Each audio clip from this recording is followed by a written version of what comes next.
दूसरा, संकट के समय।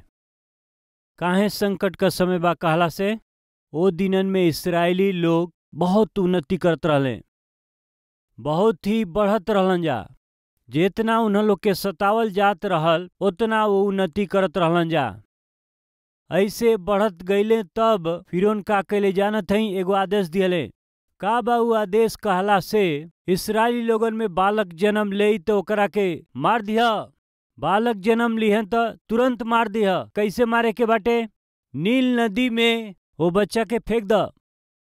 जिंदा ही जिंदा वो नील नदी में वो बच्चा के फेंक दिया। ऐसे वो बच्चा के फेंक दिहला से मित्र लोग, नील नदी ओह दिनन में मगरमच्छ खातिर फेमस रहे। इस्राएलिन के बच्चन के नील नदी में ऐसे फेंकला से बस मगरमच्छ आके जोर से बच्चा के पकड़ला से वो स्थान के पानी पूरा लहू से लाल भइला से फिरौन के सैनिक और लोग ओकरा के देख के ऊ बहुत हंसत रहलन। इस्राएली लोगन के खून के देख के ऊ हंसत रहले।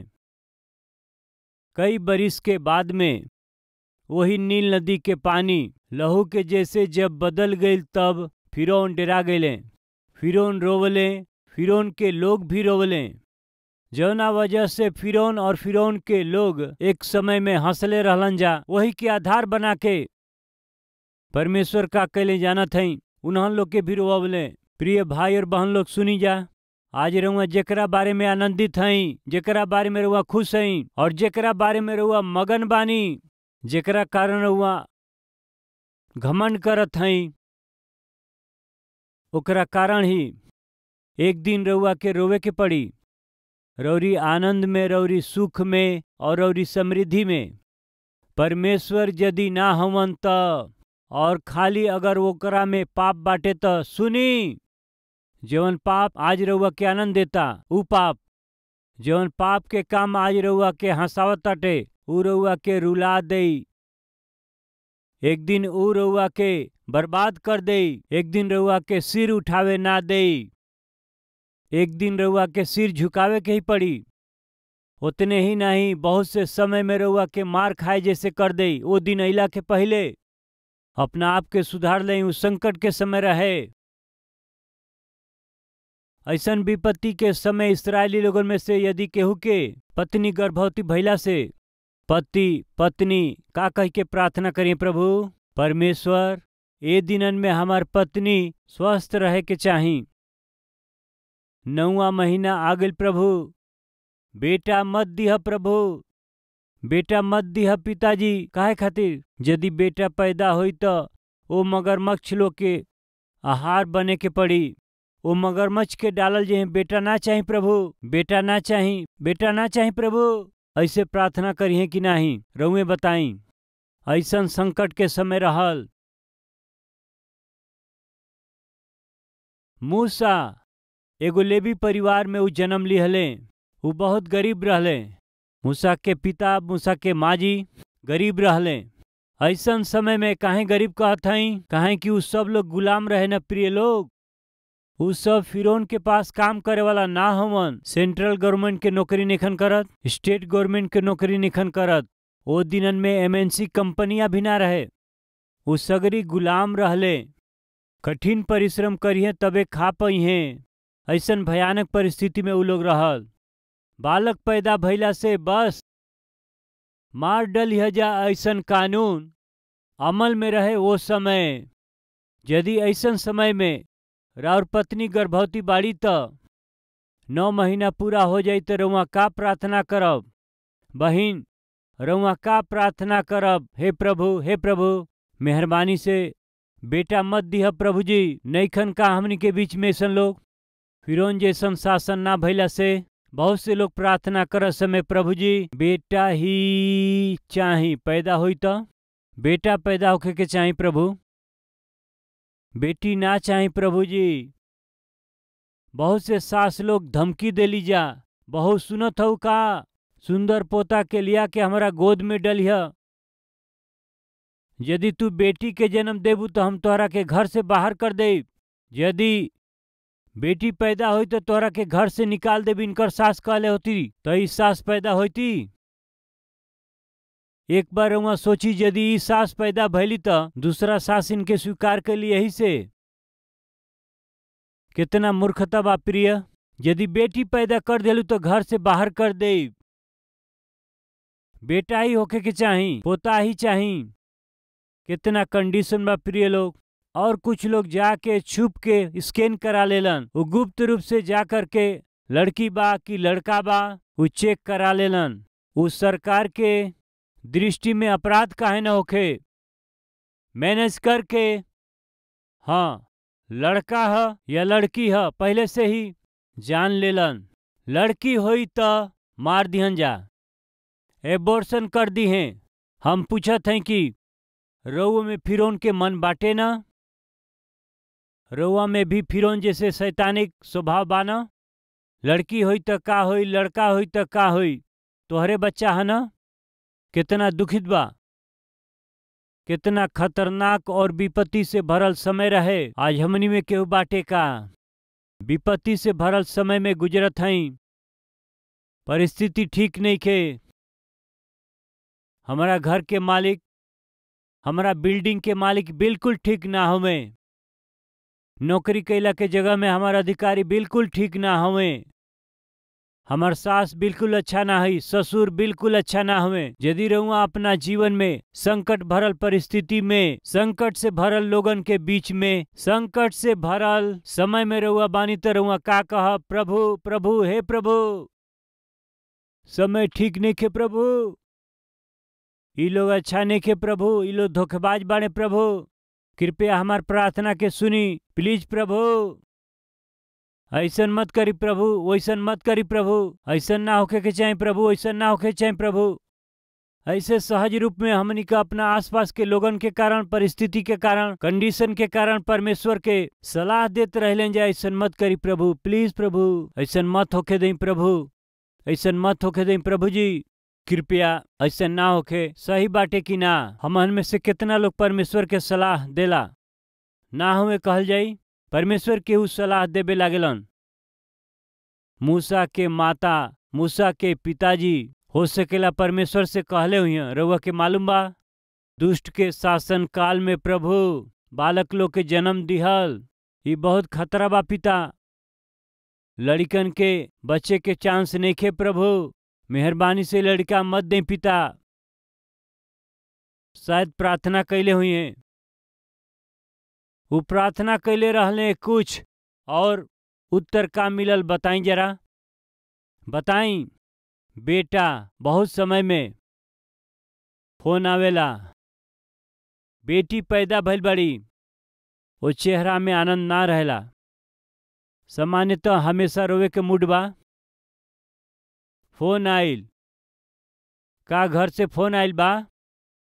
आइल बा, का खबर बा? कौनो खबर आइल बा? का खुश खबरी, लड़की भइल बा, लड़की पैदा भइल बा। वो ऐसन मुंह बना देलन कि बोले के ना चाही, का बोले के बताई। लड़की पैदा भइल बा जी। कितना बार बहन लोग आके हमारा पासे प्रार्थना करावेली, ब्रदर 5 महीना हो गई हमार बेटी पैदा भइल, अब अहीं तक पति ना अइले। कम से कम अपना बेटी के पैदा भइल, बाकी वो मुंह देखे ना आइलन। काहे गुस्सा बाड़े? काहे गुस्सा बाड़े? बेटी पैदा कली यही से, बेटी के रूप में पैदा भइली यही से उनकर पर दुष्ट हमें ई लोग। यदि और बेटी भइल बाटे तो ऐसन मत कहब, ई मत कहीं कि पास्टर का कहत हमें, ऐसन अपना पति से मत कहिए, फिर वो कार्यक्रम ना देखें। दुष्टता है न प्रिय लोग। प्रभु दया करके समय सही नहीं खे, संकट के समय बाटे ई, हमहन पीड़ित हई, बेटा हमनी के ना चाही प्रभु। देखला से बेटा ही भइले। प्रिय भाई और बहन लोग मेहरबानी से सुनी, और परिस्थिति ठीक नहीं खे यही से, रौरी पर्स में पैसा नहीं खे यही से, घर में सगरी भोजन वस्तु समाप्त हो गई बाटे यही खातिर से, हाथ में एगो फूटा कौड़ी नहीं खे यही से। हमनी में से बहुत से लोग अलग विचार करके परमेश्वर के पास आके सलाह दियाला के उ लोग कोशिश करेला, प्रभु ऐसे वैसे ना, अब वहीं बेटी के शादी ना कर सकीला प्रभु, अब वहीं बेटा के पढ़ा ना सकीला प्रभु, अबही हम सेवा में ना जा सकिला प्रभु, हमारा आमदनी बहुत कम बा प्रभु, अबही ना प्रभु, अबही ना प्रभु। यह तरह से रउआ जब प्रार्थना करीला ओकरा खातिर कुछ संदर्भ में ठीक वैसे ही परमेश्वर के पास से जवाब उल्टा आवेला। रउआ आशा कुछ करीला, रउआ मांगीला कुछ, रउआ के मिले वाला जवाब उल्टा होला। हम कहले रहली न पिता बेटा मत दें, बाकी रउआ बेटा देली। इनके कैसे बचाव के बा? परमेश्वर काहे हमनी के प्रार्थना के जवाब ना दे करके ओकरा विपरीत उत्तर देलन जाने ली?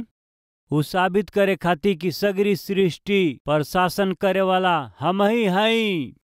तू अपना थोड़ा से भक्ति से, थोड़ा से विश्वास से हमके सलाह दिहला से सही तो बड़ा बेचारा तू। बेटा दिहला से कैसे पालन करब, बेटी दिहला से कैसे शादी करब, ई तो सब ठीक बा। लड़की हम ना देव कल के तो के शादी करे के मुश्किल हो जाई।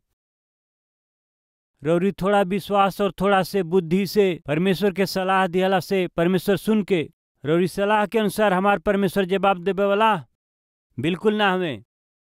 केकरा के दिहले जानत हई? बेटा ही दिहले। कौना समय? विपत्ति के समय, संकट के समय में ही बेटा ही दिहले। काहे खातिर? हमार परमेश्वर विपत्ति होखे या संकट होखे अपना खातिर अनुकूल रूप में बदले खातिर सक्षम हमें। वो मार डली हैं जा प्रभु, वो तोहके पता बा। तोहरा बेटा के ऊपर मक्खी भी ना बैठे, रक्षा करब हमके पता बा। तू जवन कर सकेला कर। तोहरा बेटा के बारे में जवन सावधानी करे के बा कर। तोहरा बेटा के का करे के बा हम देखब। 3 महीना ही माँ अपना बेटा के रखली, प्रार्थना से प्रेम से उ लोग पाल लिहले, बाकी ओकरा बाद में उनसे ना भइल। विश्वास से उ टोकरी में रख देले। ओकरी बाद का भइल में जानत हई? उनके टोकरी में रख के उनकरा के नील नदी में छोड़ दिहली। राजा के हुक्म के अनुसार ही कैली। बाकी उनके कैल गई काम में विश्वास बाटे। उनकरा कैल काम में विश्वास बा। उनकरा कैल गई काम में आगे करता बा। उनकरा कैल गई काम में प्रार्थना बाटे। बेटा के नील नदी में छोड़ दिहली। परमेश्वर का कैले? फिरौन के बेटा ना रहले, फिरौन के बेटी के बच्चा ना रहे। वो परमेश्वर के मालूम बा प्रिय लोग कि के का देवे के बा, के का नेखे देवे के। बेटी ना भइला से फिरौन के बेटी के दुख में सामने ही एगो सुंदर लड़का दिखाई दिला से चुप ना रह सकली। तुरंत जाके उनके उठा लिहली। वो रोवत बच्चा के वो गोद में लिहली। वही दिन कठोर फिरौन के बेटी नील नदी के पास जब स्नान करे खातिर गईली, वो बेटा के गोद में ले लिहला खातिर का मजबूर कैलस जानत हई? वो नन्हा मूसा के आंसू, मूसा के बहावल आंसू के देखे वाली फिरौन के वो बेटी पिघल गई। प्रिय लोग, नील नदी में डाल दिहल गई रहे वो यहूदी बालक के। वो अपना गोद में लिहली। आंख के पुतली के समान 40 बरिस तक मिस्र में रहे वाला सगरी विद्या के वो सिखा दिहली। ऐसे सिखावे के रुआ कारण जानत हई? ये सब कुछ हाँ परमेश्वर के योजना हुए। सगरी विद्या के सिखला के बाद में मूसा एगो फैसला कैले का ये राजमहल से हमके बाहर जाए के बा, परमेश्वर के इच्छा पूरा करे के बा, उपयोगी होके के बा। बाकी जल्दीबाजी में वो काम कैले का कहला से परमेश्वर के समय का इंतजार कैला बिना, परमेश्वर के विधि के अनुसार परमेश्वर के लोगन के ना विधि के ना जाने के गुस्सा और क्रोध के प्रदर्शन कैले एगो मिस्री व्यक्ति के मार दिहले। वहां ये बात फिरौन के मालूम हो गई और मूसा के भागे के पड़ल। आवेश और क्रोध मूसा के बहुत ही संकट में डाल दिहलस। सब कुछ खोवा दिहले, सबसे वो दूर हो गए। एगो अनाथ बन के रह गए। एगो पिछड़ा जीवन उनकरा के 40 बरस तक जिए के पड़ गई। प्रिय भाई और बहन लोग, संकट के समय में, विपत्ति के समय में परमेश्वर का अकेले जानत हई? अपना मर्जी के अनुसार विपरीत परिस्थिति के वो अपना अनुकूल परिस्थिति में बदल दिहले। मूसा के बचा लिहले। 40 साल जंगल में ट्रेनिंग दिहले। मूसा के फिर से बुलौले। जौना देश में सगरी विद्या के वो सीखले ओमा लेके अइले। जेकरा के देख के वो भाग गए रहले वही फिरौन के सामने परमेश्वर मूसा के खड़ा करके फिरौन डेरा जाऊं से ऐसन कैले। कितना अद्भुत प्रभु बाड़े। जौना फिरौन से डेरा के मूसा भाग गए, उहे फिरौन मूसा के देख के और थथरा के कांपे जैसे परमेश्वर कैले। आज रौरी जीवन में संकट के समय बाटे का, विपत्ति के समय बाका तो सुनी जा। उरवा के संकट और विपत्ति लाग सकेला, बाकी कुछ संदर्भ में परमेश्वर और चाहत के विरोध में उत्तर देले बाणे। त एगो विषय के याद रखी, ई का प्रभु ऊ नौकरी मंगला से ई नौकरी काहे दिहली, ऊ रिश्ता मंगला से ई रिश्ता काहे दिहली, वहाँ नौकरी चाही कहला से यहाँ नौकरी काहे दिहली। रउआ जवन प्रार्थना करीला, कई बार परमेश्वर वो प्रार्थना के वैसन जवाब ना देके कोनो और जवाब देलन। मेहरबानी से बिल्कुल निराश रउआ मत होई। काहे खातिर राउर कैल गईल प्रार्थना रौरी नजर में का रउआ खातिर प्रतिकूल बा, का रउआ खातिर अनुकूल बा, का रउआ खातिर सही बा, जोड़ घटा के रउआ प्रार्थना के कैले बाड़ी। बाकी परमेश्वर के मालूम बाटे कैसन जवाब दिहला से रउआ के बहुत ही खुशी से रउआ जियब, सुरक्षा से रउआ जियब, परमेश्वर के रउआ महिमा करब। परमेश्वर के पता बाटे खत्म कर थई। बेटा ना चाही, बेटा ना चाही, बेटी ही हमके चाही। यदि उनकरा आशा के अनुसार परमेश्वर वही दिन जवाब दे देले होतन त मूसा पैदा होतन का? मूसा पैदा होतन का? इस्राएली लोगन के फिरौन गुलामी में से छुड़ाए वाला अगुआ पैदा होतन का?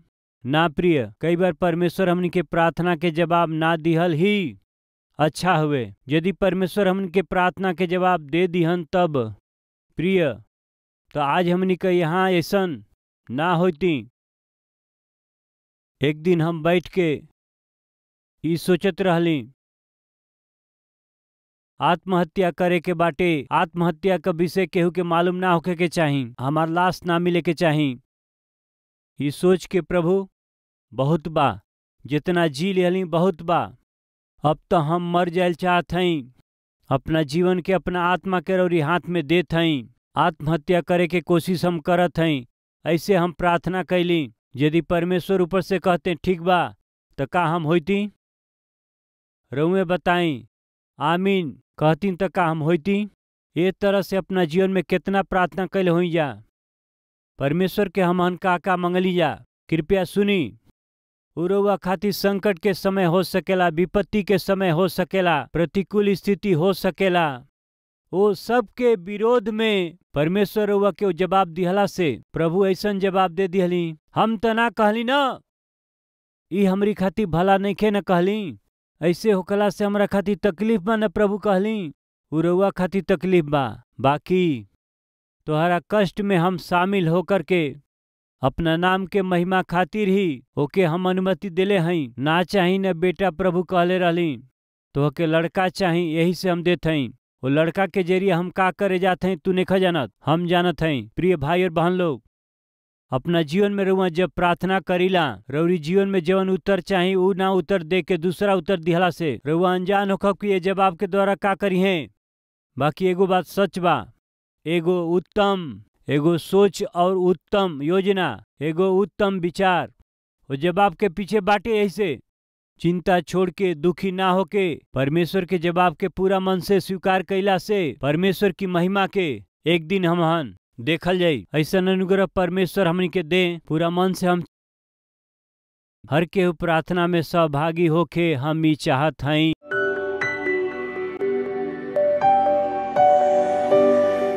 महान पवित्र प्रेमी पिता परमेश्वर सीधा और साफ हमनी से बात करे खातिर और धन्यवाद होखे। मूसा के जन्म लिहला के समय संकट से भरल रहे, विपत्ति से भरल रहे। ऐसन समय में वो माता और पिता बोलल होखी हैं, ना चाही पिताजी, हमनी के बेटा ना चाही। वो लोग मंगले कुछ और रउआ दिहली कुछ। हमहन के जीवन में कई बेर हमहन मांगे लीजा कुछ और रउआ देली कुछ और। रौरी प्रति हमनी के गलतफहमी करके बहुत समय में अविश्वास के देखावत आयल बनी जा। बाकी उनकरा मंगला के अनुसार रउआ लड़की देती त मूसा पैदा ना होइतन, इजरायली लोगन खातिर एगो अगुआ पैदा ना भइल होतन। प्रभु